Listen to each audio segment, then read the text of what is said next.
Your planet is now marked for death.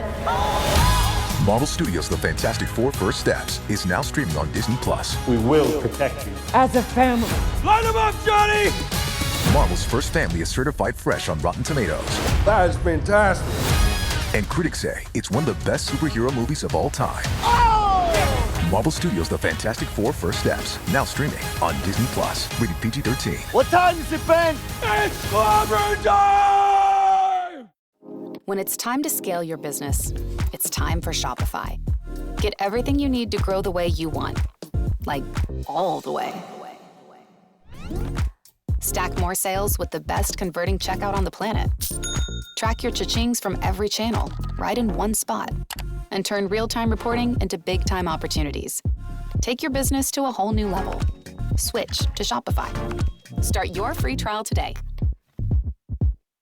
Sports Social Podcast Network, the biggest voices in sport. Let's take a look at some of the lineup. The Anfield Wrap. Liverpool are not equipped. That is a deliberate decision, and for me, that is deeply unacceptable. Football cliches. Turns out that Rudy Voller was born son of Rachel and Derek Voller from Basildon and Hainault. Tennis Unfiltered. If Sinner and Alcaraz are turning up to tournaments and are bothered 99% of the time, one of them's going to win it. All on Europe's biggest sport podcast network. Find your next favourite sport podcast. Search Sports Social Podcast Network and listen wherever you get your podcasts. Sports Social Podcast Network. Verified comparison at content.sport-social.co.uk/comparison.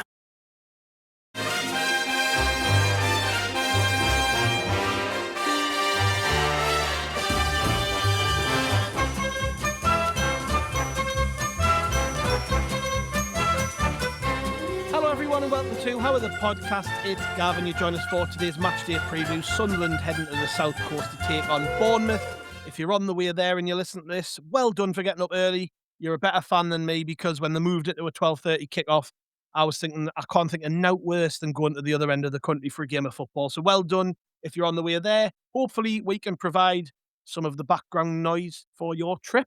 And we are here today to chat all about the match. Today I am joined by two of my very good friends. First up, on the other side of the chair for once, it's Chris Wynn. Hello, mate. Hello, Gav. Yeah, it is weird to be on this side of the chair. And I am glad that you mentioned those fans travelling down because I mentioned it in the opposition preview pod and talking a bit about it to Alexander Smith from the Bournemouth Daily Echo about it. Because I think Bournemouth have been on the wrong end of some really horrific kickoff times up in the northeast. I think he said the Newcastle game was a night game. I don't know how people are supposed to get back from a night game from Newcastle to Bournemouth, but it's the same with us. I think one of the lads put it in the chat that it was just impossible to get to Bournemouth on public transport on the actual day of the game. So it just means the pubs in Bournemouth made a bit more money on Friday night, I think. Yeah, well, James Nichols of our group, he told us yesterday when I was with him that he gave his ticket up because I'm not going to be able to get there for 12:30. There were people in the atmosphere meeting last night who were flying on Friday down. So it's a lot of effort, isn't it, to get down for them games? But yeah, brilliant to the people who have made the trip, and hopefully the lads can do them proud. Also with us today is Andrew Smithson. Hello, mate. Hello, mate. Hello, everyone. How are we? Are we good, Andrew? Are you looking forward to the game? Always looking forward to the game. Yeah, not too bad. I've got a little frog in my throat, so if I sound a bit weird, that explains that. But other than that, we're all ready to go for the game. Nice one. Well, I've kind of hyped up the fans a bit there, Chris, but it's going to be tough, this one, isn't it? When you look at it, Bournemouth are a very good side, and we beat them earlier in the season. It took a lot of effort to win that game. They've gone on a bit of a run since then. They're picking up results. They're doing very well, which you'd expect with a good side. It kind of reinforces a point that I made repeatedly after the Fulham game. There aren't really any bad teams in this league, and you've got to be really on it, haven't you, to get anything from any game. So on the back of 3 defeats, confidence has taken a bit of a hit, but at the same time, we've just got to be up for this, haven't we? We can't mope around after Fulham anymore. I think we've got to get over it. I wrote a piece for the site on Friday, which people can read if they want. Along those lines, I think we've just got to crack on now. There's no point in dwelling on particularly the Fulham result. I think we just need to move forward quickly.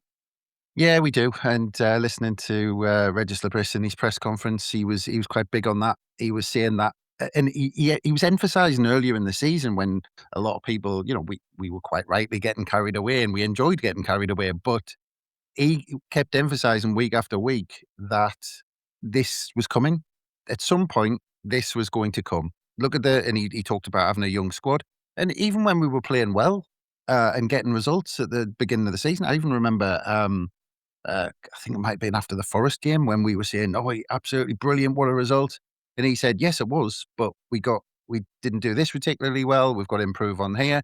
And you could hear him in every game. He wasn't getting carried away at all. He knew that this was coming with the squad that he's got. And as he said, and kept saying that, and he does like this phrase, but part of the journey. And these players become better players because they go through runs like this. It's not all fairy tales. It's not all winning games week after week and all this sort of stuff. We were never going to do that. So the players had to go through this and learn how to get out of it. And you can't look at probably a better club than Bournemouth. If you look at their season, it's a season of 3 parts so far. I think they lost 1 in the first 9. Then they didn't win in 11 games.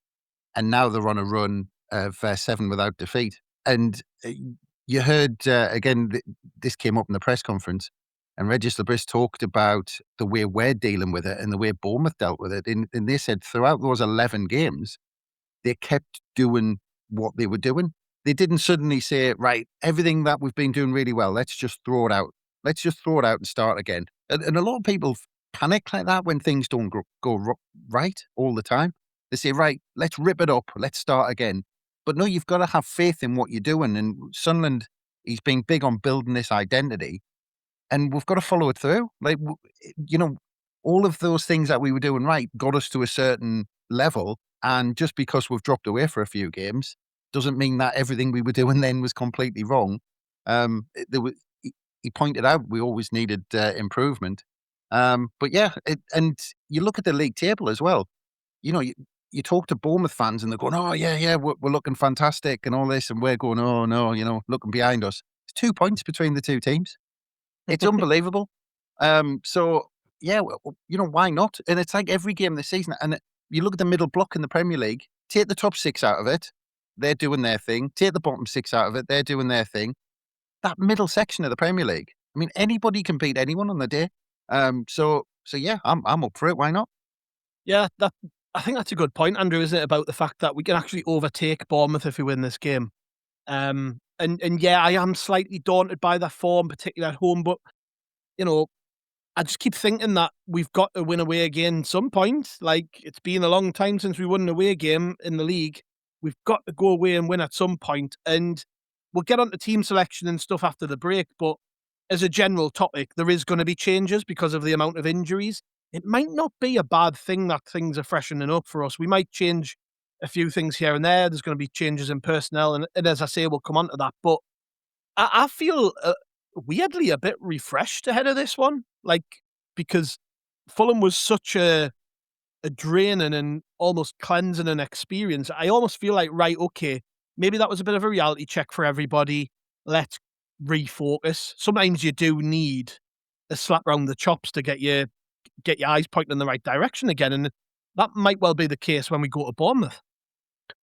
It would be lovely to think that that's the case because, yeah, last Sunday was disappointing both in terms of the result and things off the pitch.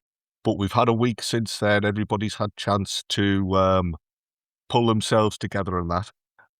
Listen, Chris there needs to be put on the other side of the chair more often because everything he said there was exactly right about how we need to just take a step back and take a look at where the club is in general. And yeah, Everton, they're supposedly having a better season than they expected.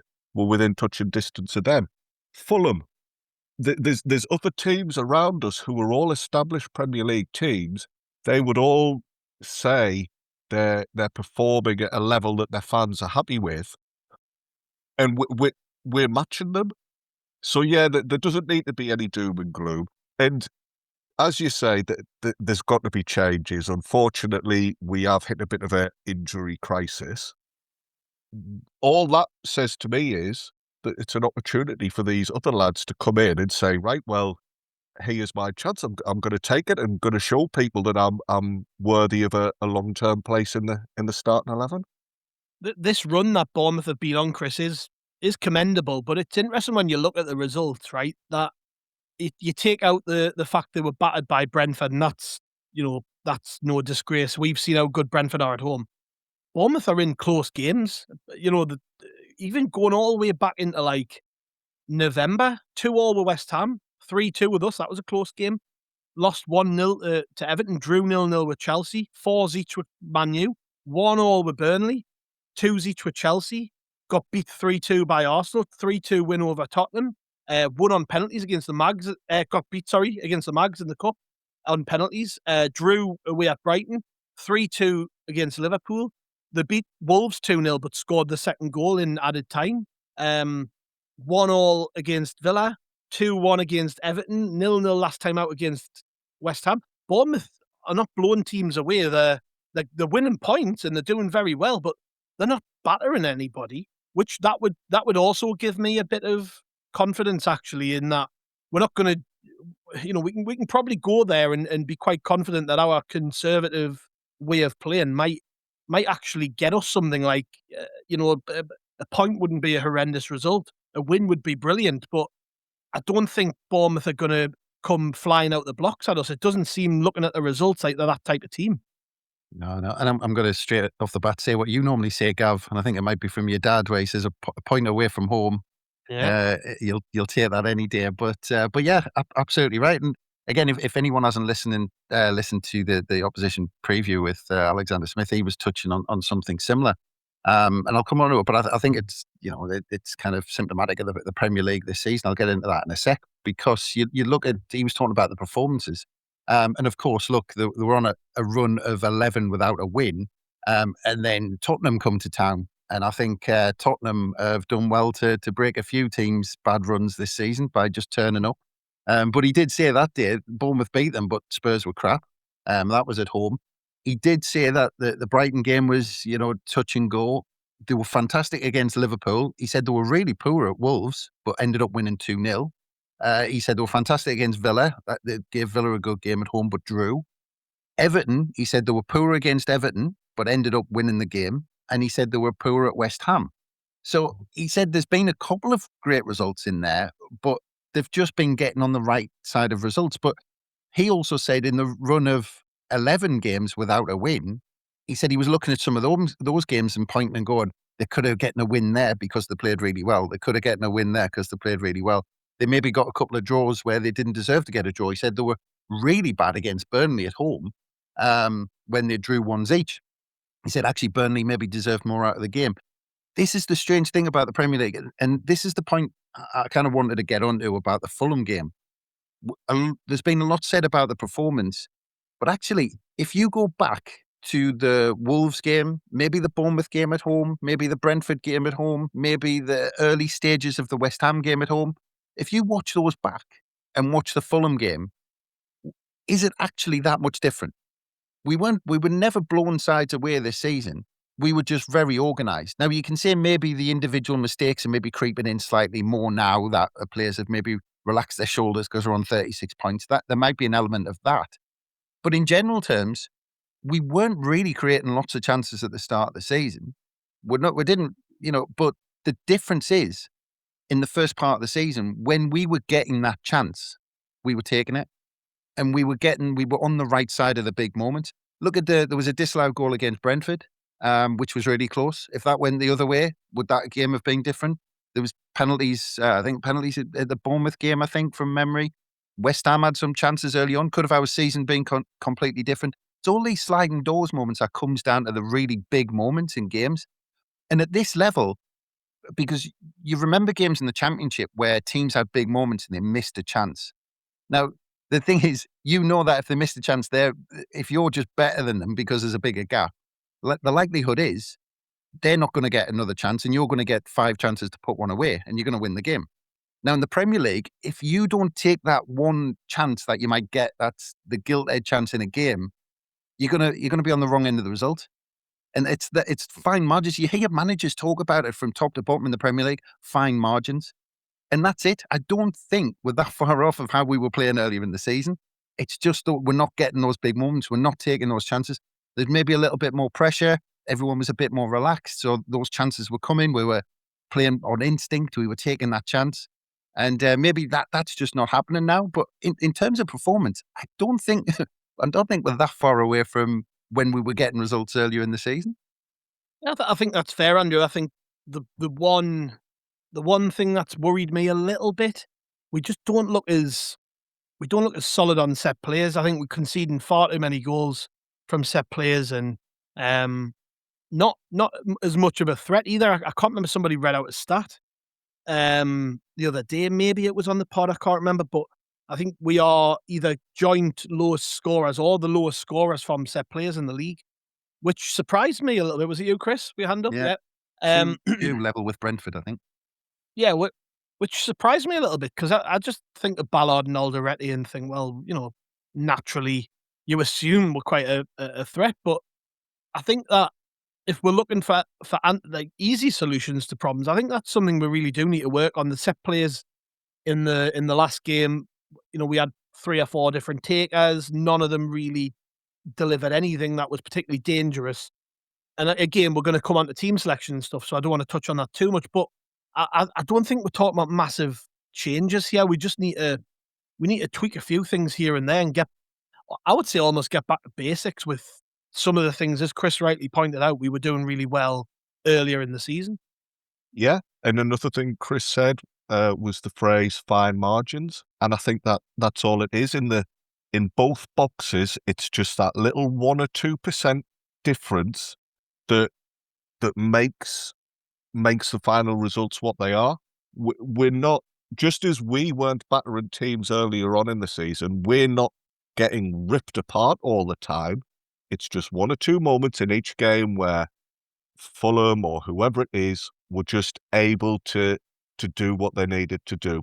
So no, there's no sense, I think, of we need to rip everything up and start again and come up with a whole new playbook. It's just fine-tuning 1 or 2 little things, and all those cliches about getting the bounce of the ball and the rub of the green. We've all said the same thing over pods over the last few days. The mood around the club seems to be so different to what is actually happening. We're not in a bad position. We're not playing terribly. There's probably 5 or 6 established Premier League teams who are looking at Sunderland and wishing they were in our position at the moment. So yeah, we've hit a bit of a lull. That's to be expected. I'm not seeing anything yet that suggests we need to abandon all hope. We could very easily win on Saturday afternoon, and then everything looks different again. Absolutely. Well, we'll go for a quick break, and when we come back, we'll talk about what we think the team's going to be, score predictions and all that other good stuff. So we'll see you soon. This episode is brought to you by Indeed. Stop waiting around for the perfect candidate. Instead, use Indeed sponsored jobs to find the right people with the right skills fast. It's a simple way to make sure your listing is the first candidates see. According to Indeed data, sponsored jobs have 4 times more applicants than non-sponsored jobs. So go build your dream team today with Indeed. Get a $75 sponsored job credit at Indeed.com/podcast. Terms and conditions apply. Big news! Wayfair's tax refund sale is on now. Right now through March 2nd, you can score up to 70% off furniture, decor, appliances, rugs, and more. With fast and easy shipping straight to your door. Plus, amazing flash deals. Shop Wayfair's tax refund sale now to make the most of your refund with huge savings through March 2nd at Wayfair.com. Wayfair, every style, every home. Let's be completely honest. Are you happy with your job? The fact is, a huge number of people can't say yes to that. Too many of us are stuck in a job we've outgrown or one we never really wanted in the first place. But we stick it out and we give reasons like, what if the next move is worse? And I've put years into this place.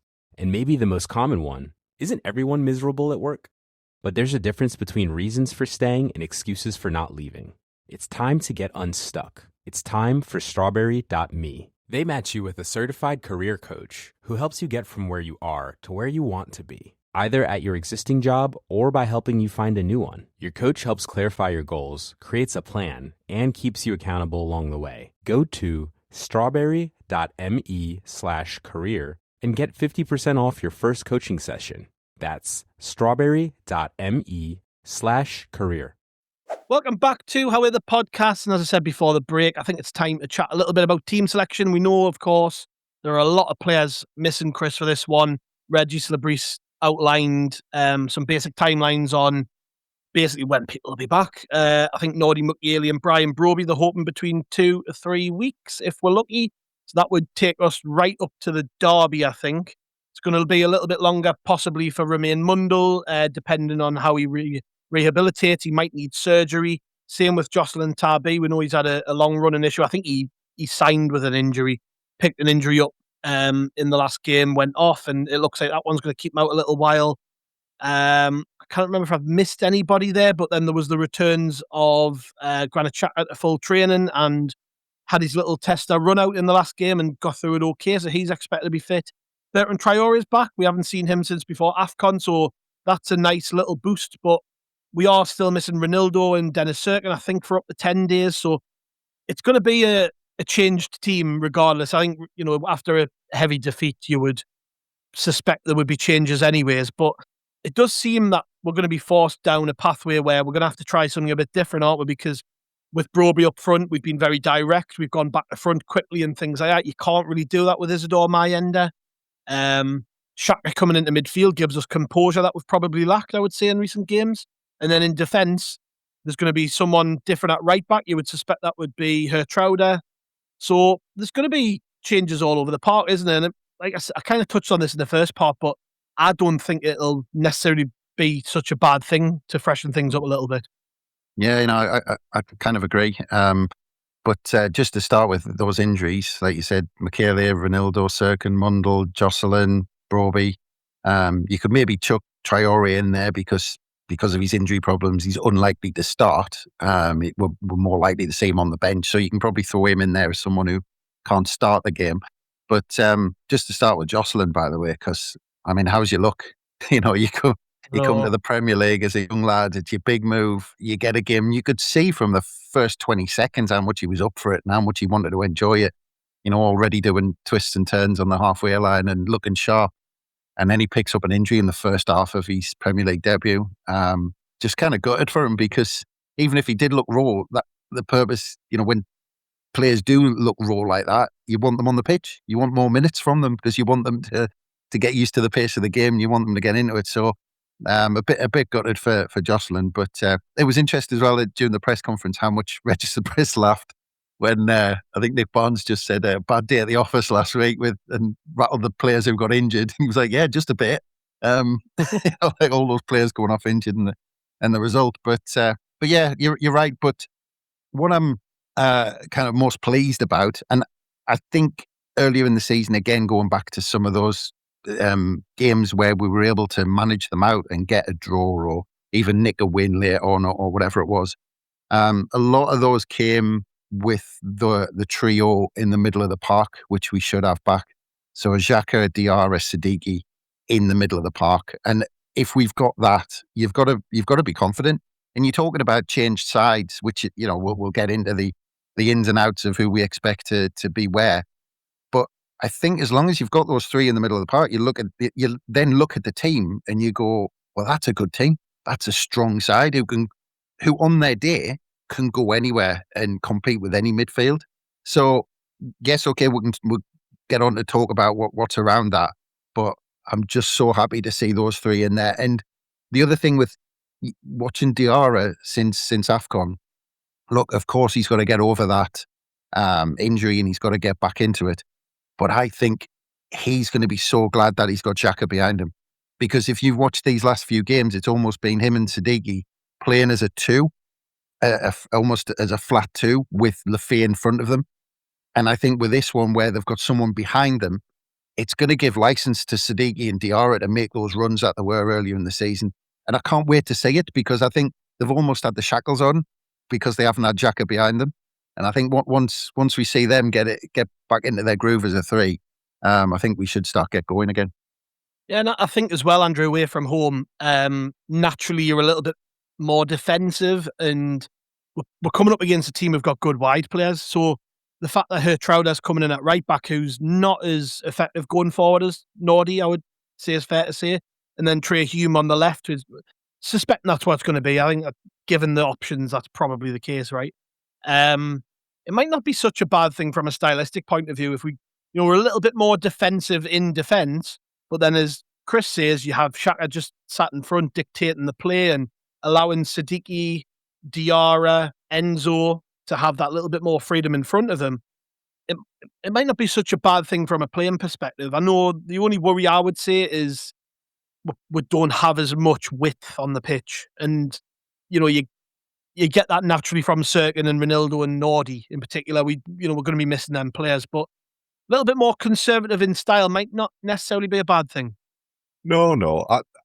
I take the point that, Mukiele and Ronaldo are big misses at full-back. But we said earlier on in this recording that it might be a case of Sunderland needing to get back to basics anyway. And no point away from home's a bad thing. So, the people who are going to be playing full-back are more than capable defensively.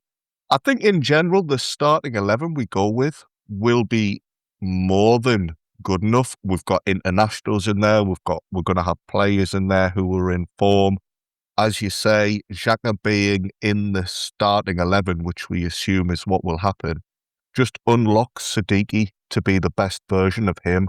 He is a really energetic player, but he's best when he's doing it further up the pitch.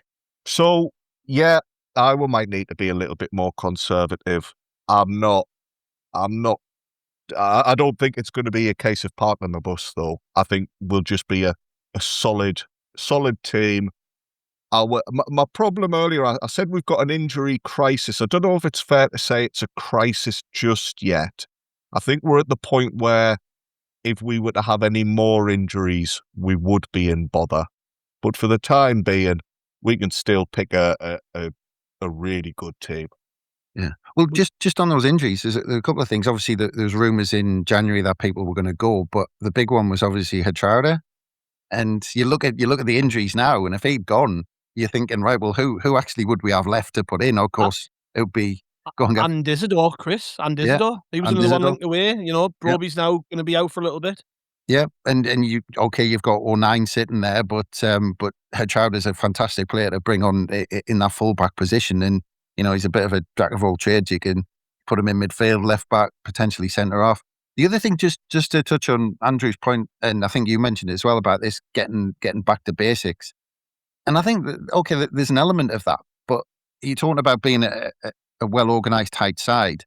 But I think it's more remembering what we were really good at. Remembering, and I think Regis Labris said this a couple of times in the press conference. He says they went and analysed the Fulham game fully with the team. And I think they pointed out to say, look, this is what we're good at. And we're an organised type side. We're not a free-flowing, attacking side who create tons of chances and it's just a matter of time before we score. We get points by being organised and being together and knowing where to be on the pitch and knowing how to defend. I remember the away performance to Forest and Palace, and how much of those games did we dig in, where we set our stall out almost in our third of the pitch in front of roofs and just said, right, come on and break us down, and they couldn't. And I think it's getting back to that. So, I mean, you could say that's basics and that's part of it, but I do think Regis Labris has got them so regimented in that it is a game plan, and I think that game plan's got potentially a bit loose when we've been on the back foot. But I think also that was, and I think you might have mentioned it on a previous podcast, I think that's been partly as a result of Regis Labris trying to evolve us. So putting the wingers up and trying to make us more attacking, and maybe we lost focus on how our defensive shape. And I think there's going to be an element of getting back to that this weekend where Regis Labris has reminded the players, this is how we defend and this is how we perform. And try and force the opposition to break us down rather than giving them the space to do it? I think with the midfield options and the changes we're going to have to make, the fact we're missing 2 left backs, I've got a suspicion we'll go back to the shape we used a little bit earlier in the season, where we were more of a back 3 with wing backs. I've just got a feeling that might be the case, where Talby can play as the left wing back, Hugh maybe on the right hand side, and then you have Lefay and Diarra just off the striker. I've got a feeling we might see that in this game. I might be wrong. I'm just thinking about the options we've got available. I don't know what you two think about that, or if that's something that's entered your thinking, but I've certainly today, as I've thought about it, the more I've thought about it, I'm thinking, yeah, I can see that, because he likes Talby at left wing back. Hume, we know, can play right wing back. It means we've got a little bit more solidity at the back. It's a shape that Xhaka and Siddiqui are more familiar with. And that lack of width that you're naturally not going to have, because you don't have wingers on the pitch necessarily. Diarra and Lefay can provide the options in the wide area. So I don't know what you think about that, but I'm erring towards that. I think he might do it. It's not something I'd given much thought to, but it's not a bad idea. Like, and we know with Lebris, don't we, that he is prepared to move things about. Again, it wouldn't be a complete overhaul, because we have seen us rely on that type of lineup before. On the fullbacks, though, I appreciate what you're saying, and that we might actually end up with 2 wing backs. You both suggested there, lads, that if it was a more traditional flat back 4, Gertrude would be right back and Hume would be left back. I wondered if it would make more sense to put Hume at right back and Gertrude at left back, because at least you've then got one of them in their more natural position. Do you know what I mean? If you've got Gertrude played, I don't know much about what his best position actually is, but I know he played for the Netherlands there in the last international break, didn't he? He played right back. So okay.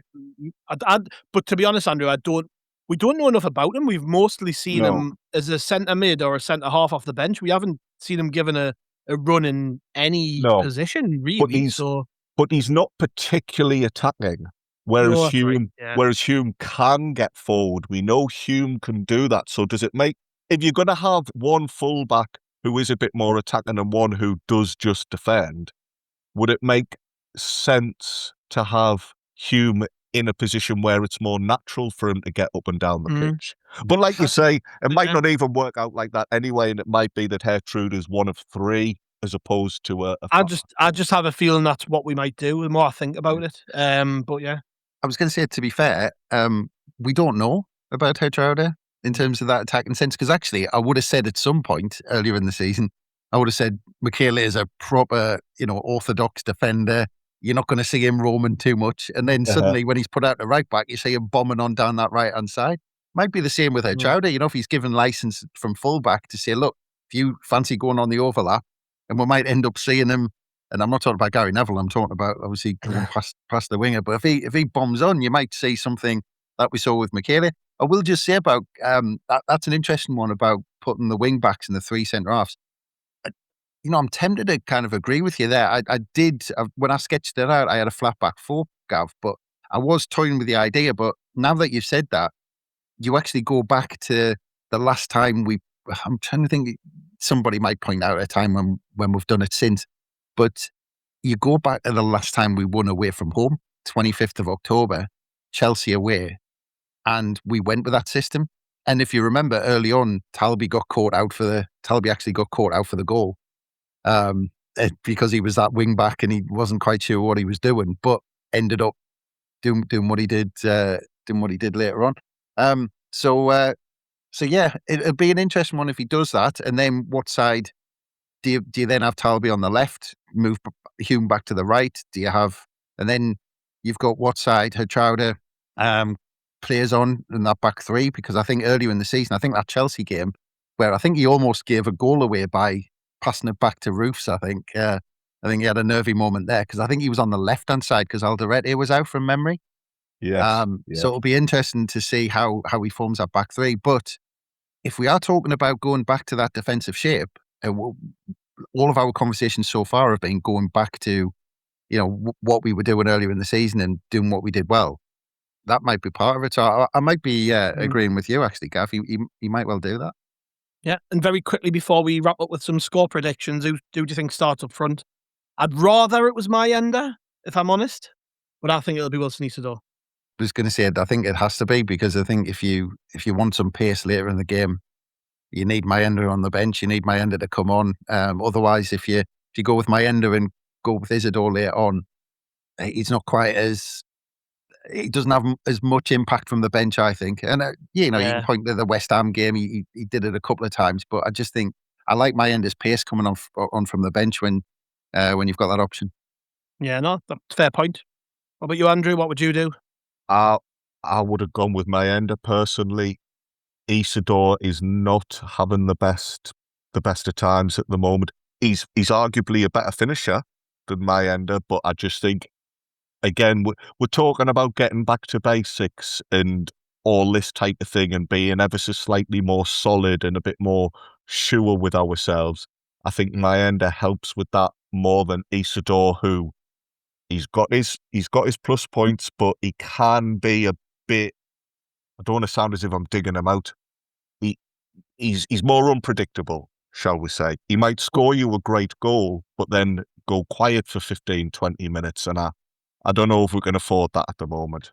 Yeah, well, I was just going to say, I mean, I agree that he hasn't kind of looked himself, but I think part of that is because he's just seen his way completely blocked by how well Broby's playing. And if he does get that opportunity, there's an element of he's been waiting for it. So it's like, right, here is your chance, because Regis Labris will say, look, when Broby comes back, you've been banging the goals in and doing the business, that position's yours. And if he goes with Mayenda ahead of Isidore, I mean, that's a big signal to send Isidore when maybe you've refused offers for him in January, you haven't let him go, and then when the position comes available, you don't use him. That's fair. That's fair, Chris. Yeah, it's fair. And this takes us back to that point from earlier. The fact that we've got a couple of injuries, the fact that we've had a couple of defeats might not be the worst thing in the world if those coming into the team take the attitude of, right, well, I'm gonna take that opportunity. So yeah, Isidore could be absolutely chomping at the bit to get going. Because just quickly as well, the other person I think who will be chomping at the bit, who hasn't had probably enough minutes that he would have liked, is Chris Rigg. And he hasn't even been seen from the bench quite a lot. So, and he was getting starts earlier in the season. So you wonder, he'll be looking to maybe get more minutes, especially when we've got a few wide players injured. Very quickly then, score predictions. Andrew, what do you reckon? What are you going with? I fancy us for a 1-1 draw. I think the goal will come from Alderete, and I really hope he's somebody we've not touched on much today. He's a player who I think needs to give a good performance. Again, I'm not digging him out, but he's not quite been at his best of late. So yeah, 1-1 with Alderete taking a bit of a starring role. Is it good telling you, Chris, how we're going to go? Well, I was looking at this, and there's been no team in the Premier League who've drawn more games than Bournemouth, and there's only 3 sides that have more draws on the board than Sunderland. And we've been talking about getting back to basics, so I'm going to go for all the people who are travelling down all that way. I'm going to go for a ball draw, goalless draw. So we've had, I think, Brighton away from home, goalless draw, and Palace. So I'm going to go for this for our 3rd 0-0 draw of the season away from home. I'm going to agree with you. That was what I was going to say, 0-0. Yeah, I'm sick of predicting wins and getting beat, so I'm hoping some reverse psychology. I'll suggest something different and maybe it'll work. Yeah, I'm going for 0-0 too. Thank you very much, chaps. It's been lovely. Hopefully, when we do the reaction pod later on, we're talking about a Sunderland win, fingers crossed. But yeah, I would take a point as well. Thank you to the listeners. Well done again once more to anybody travelling down. Hopefully, we've helped fill in the time. If you listen to us on the bus or the train or whatever, your car or whatever, hopefully we've helped. We will be back with a reaction pod after the game, and that'll come out as quickly as we can. So for your journey back, even, you might want to listen to us. Hopefully, again, talk about Sunderland win. Sunday morning, we've got James Copley from the Sunderland Echo joining us, so make sure you tune in for that. And then leading into next week, we've got the Leeds game on Tuesday, so there'll be all the preparation for that one. So stick with us, get subscribed if you're not already. just need to say thank you very much, gentlemen. Been a pleasure as always. Cheers, Gav. And Cheers, yes, Gav. thank you very much to listeners once more. We'll see you on the next one. We'll catch you later.